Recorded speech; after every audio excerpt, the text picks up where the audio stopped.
Bonjour les cynophiles actifs, ici Michel Leclerc, propriétaire de Beaupoil. Et aujourd'hui, bien, comme promis, je continue avec l'intégration à la cage. Alors, Daisy a vraiment été dans la cage plusieurs fois sans le couvercle. Alors, on va voir si elle va pouvoir y aller avec le couvercle. Et je pense que oui, parce que depuis tantôt, elle est impatiente. J'avais fermé la grille et elle veut aller dans la cage. Donc, je vais l'ouvrir. En l'ouvrant, on fait attention pour ne pas faire de bruit, pas faire un toc très fort pour lui faire peur. Alors, j'y vais tout doucement. J'ouvre le grillage pour ne pas lui faire peur. Et voilà. Alors, elle y entre parce qu'il n'y a rien de stressant. Ce qu'elle a vécu auparavant, c'était plaisant, c'était des gâteries, ça peut être aussi sa nourriture, ça peut être son jouet préféré, ça peut être un cogne. Alors, c'est vraiment facile pour elle d'y entrer. Ce que je vais faire, c'est que je vais juste fermer le grillage, comme ça, et je l'ouvre, voilà, comme ça, et je tiens le grillage pour pas qu'il se referme. Pour pas qu'il se referme toute seule et qu'il lui fasse peur. Donc, je pourrais encore fermer le grillage. Ça va super bien. Et je l'ouvre, voilà.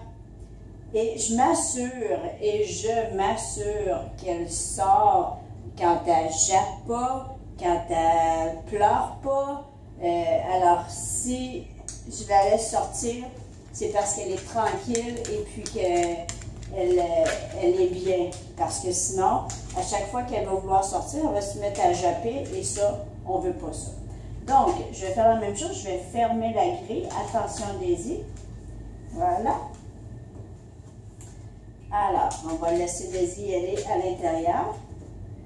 Et là, je pourrais fermer. Je fais attention, sa petite queue était... où est-ce que je ferme? Alors, je fais attention pour ne pas la surprendre. Voilà, alors c'est fermé. Je la laisse pas là pendant 1 heure de temps. Je la laisse là pendant, je compte jusqu'à 10. 1, 2, 3, 4, 5, 6, 7, 8, 9, 10. Ça pourrait être moins aussi, hein? Ça pourrait être 3. Alors, doucement, j'ouvre. Et voilà, je la laisse sortir et je me suis assurée qu'elle pleurait pas, qu'elle jappait pas. En fait, il faut ouvrir la porte avant qu'elle jappe et avant qu'elle pleure. Ça veut dire que si tu es bien, si tu es assis, si tout va bien, j'ouvre la porte. Donc voilà, un autre truc que je voulais vous donner, c'est que si vous prenez la cage pour transporter votre chien, assurez-vous de ne pas transporter la cage seulement pour aller chez le vétérinaire, là où c'est moins plaisant pour le chien.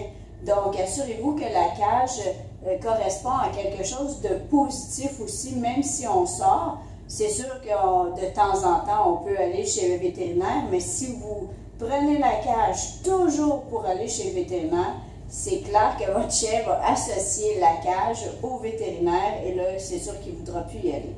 Donc, voilà, j'espère que ces trucs-là vous ont plu et que ça vous a aidé avec votre chien.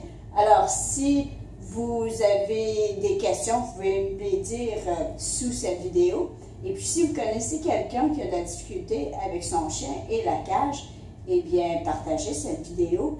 Et puis, on se revoit dans un prochain épisode. Et d'ici là, j'ai un petit message pour mes amis les chiens. Et c'est wouf wouf, bye bye tout le monde.